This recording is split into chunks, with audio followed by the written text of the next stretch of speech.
Hey guys, just wanted to do a quick video for you guys on getting started with backyard chicken keeping, just to give you a couple tips and pointers. So let's get started with the coop, the bones. So I got this coop at a little flea market thing. Super cute, I fell in love with it. Basically the coop itself is just like this area. We added it's stacked on the bottom and screwed on there. So that is generally what they say houses 4 chickens. I think it's way too small, so we added on, and then we added on again. The coop itself, all the sides, underneath, everything is this 9-gauge wire.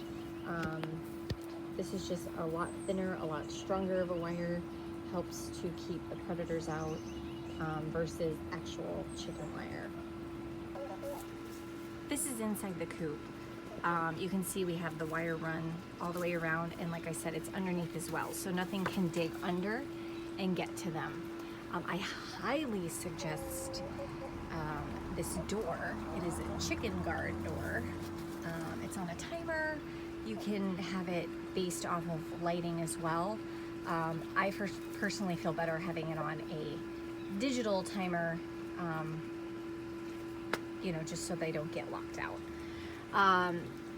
The system it came with wasn't great, so we actually got some drawer pulls from, Home Depot or Lowe's or whatever, and the door slides through some drawer pulls, so there's never a stick. It goes solid down, and that way they are locked in. We don't have to think about closing them in or opening them. It's awesome. Chicken guard. The run itself, we have chicken wire on there. That's sufficient enough. They're only out here during the day. Generally, they can get in if they need to, but the entire coop is lined with chicken wire, and I just have that lattice up because I'm trying to get a vine to grow, but my girls keep killing it. And this is their feed tubes. We just got piping from Lowe's. I want to say they're 2.5 foot. The little caps on them. I want to say they're 4-inch or 3-inch piping. I don't know. We've had them so long now. And then obviously the ends where they can just stick their little heads in. We've gotten 2 just because it never fails. Once one wants to eat, they all want to eat. So we got 2, and then if you fill both pipes up, generally that lasts me about 10 days. So if you're going away for vacation, you don't have to have a pet sitter feed them as much. And I leave my food out. I know a lot of people bring it in, but again, my coop is super secure, and I've never had a problem. So food. I keep their food in the shed in a metal trash can. I learned that from having horses. Pests will eat into your trash can. I personally feed mine an organic layer pellet, and I accidentally got crumbles one time. They hate it. So it's just a layer pellet, and then this is their dewormer, and then I have a bag of oyster shells. You gotta put oyster shells in the food a little bit to keep their eggs nice and strong.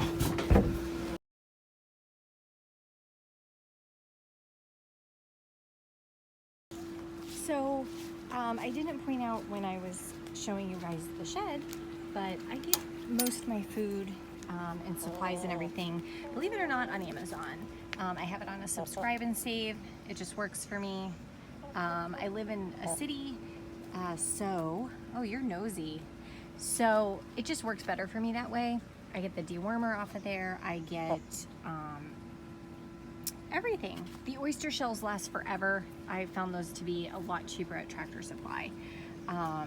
Hey girl.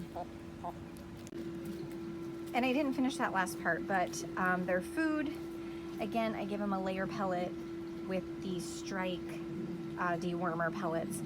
There's a little scooper in there. You just put like 1 scoop in. I put them intermittently in their food just to keep them dewormed. And then the oyster shell, I usually just put a handful in per every large scoop that I use. I'm sure there's a balance to it. I've just never measured it out, and it's always seemed to work well. Sometimes I've even sprinkled it on the ground so they can, you know, peck at it and get things.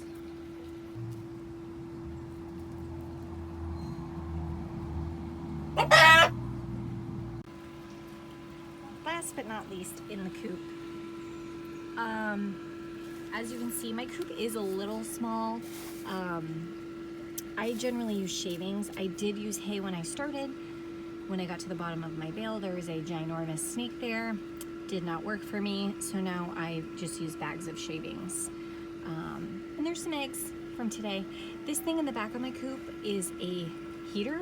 It's almost like a flat screen TV. I generally don't use it but a few times a year because we're in Florida, but they seem to like it. It doesn't get hot or anything like that unless they touch it. So they do love to back up on it on really cold nights. You'll see them all huddled around there. But other than that, I don't even leave it plugged in.